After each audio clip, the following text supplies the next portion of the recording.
Asia cup का super 4 round शुरू हो चुका है और आज पाकिस्तान और बांग्लादेश के दरमियान पहला मैच सुपर 4 राउंड का खेला गया लाहौर में। मैच का आगाज़ बांग्लादेश ने टॉस जीतकर किया और टॉस जीतकर उन्होंने बैटिंग का फैसला किया। Welcome to another exciting episode of observation and opinion. मैं हूं आपका होस्ट, आपका वाहिद दोस्त सुबहान गनी। जी, तो आगाज़ बांग्लादेश ने टॉस जीत के जब बैटिंग का किया है, तो जो वो सोच रहे थे, जो वो चाह रहे थे, जो उन्होंने टारगेट सेट किया था, वो सारी प्लानिंग, वो सारी सोचें उनकी तबाह बर्बाद कर दी पाकिस्तान के बॉलिंग अटैक ने, एज़ यूजुअल जो वो अभी से करते आ रहे हैं पिछले कई दिनों से। हुआ ये कि जब पाकिस्तान ने अपनी बॉलिंग का आगाज़ किया तो उनके लास्ट मैच के हीरो बांग्लादेश के मेहदी हसन आज पहली ही बॉल पे नसीम शाह का शिकार बने और उसके बाद बांग्लादेश बिल्कुल ही ढेर हो गई।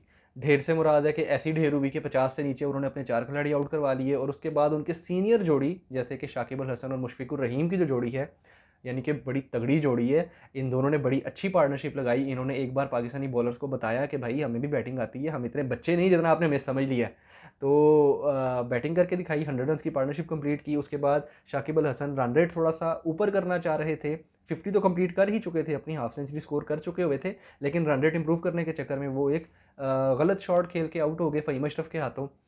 उसके बाद कोई भी बैट्समैन जम के ना खेल सका, मुशफिकुर रहीम का किसी ने साथ नहीं दिया।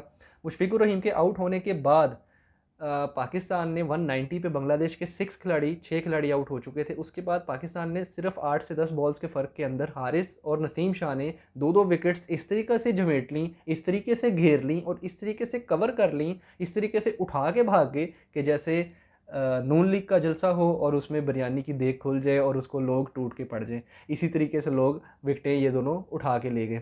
सारी विकेटों को इन्होंने समेट दिया, 193 पे बांग्लादेश को घर भेज दिया।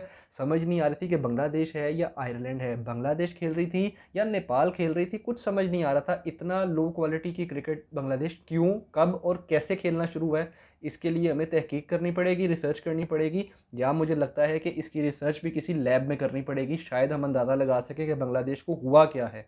वर्ल्ड कप बिल्कुल सर के ऊपर है और इस तरह की परफॉर्मेंस बांग्लादेश से हम एक्सपेक्ट बिल्कुल नहीं करते। टॉप स्कोरर रहे जी उनके मुशफिकुर रहीम, 64 किया था और 53 किया शाकिब अल हसन ने। इसके अलावा कोई भी बैट्समैन कोई खास कारकर्दगी, काबिल बयान कारकर्दगी नहीं दे सका। पाकिस्तान ने बैटिंग का आगाज़ किया, सिंपल वन साइडेड मैच था। हमारी भी ओपनिंग थोड़ा सा शुरू में फंस के खेली है, थोड़ा सा परेशानी का शिकार रहे हैं। फ़खर आए हैं तो पता नहीं, फ़खर को शायद बॉल नज़र नहीं आ रहा था, पाँव हिलाते नहीं हैं विकेट पे, पाँव ऐसे जमा के खड़े खड़े हो जाते हैं जैसे अपनी बैसाखियाँ पकड़ के जमा ली हैं और बैसाखियाँ हिलती नहीं वहाँ से, बस बैट को यूँ यूँ करी जाते हैं बैसाखियाँ ज़मीन के साथ, यानी कि उनके पाँव जो है वहीं खड़े रहते हैं, पाँव में कोई मूवमेंट नहीं करते, जिसका नुकसान बार बार वो उठा रहे हैं। बहुत ही आउट ऑफ फॉर्म है, बिल्कुल समझ नहीं आ रही, बिल्कुल मज़ा नहीं आ रहा उनकी बैटिंग देख के। उसके बाद बाबर आए वन डाउन।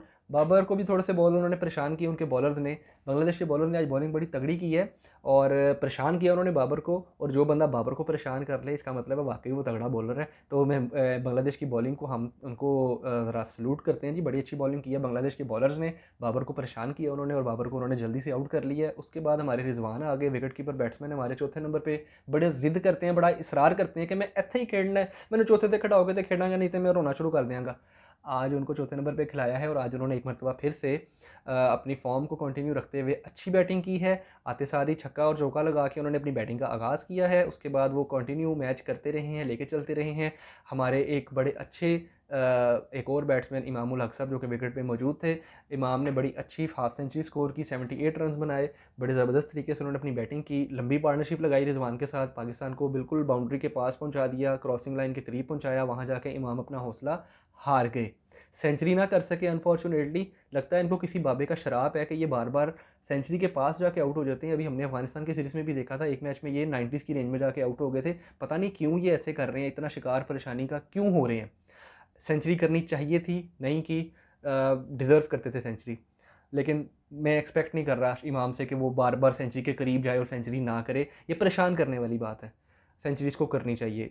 रिजवान विकेट पे खड़े रहे, सलमान अली आगा आए और इन्होंने मैच इजीली कंप्लीट कर दिया। पाकिस्तान के बॉलिंग हीरो हारिस रऊफ़, जिन्होंने आज बड़ी शानदार उम्दा बॉलिंग की है, अपनी बड़ी टॉप परफॉर्मेंसेस बार बार वो दे रहे हैं, उनको मैन ऑफ द मैच दिया गया। उन्होंने 4 खिलाड़ियों को आउट किया था।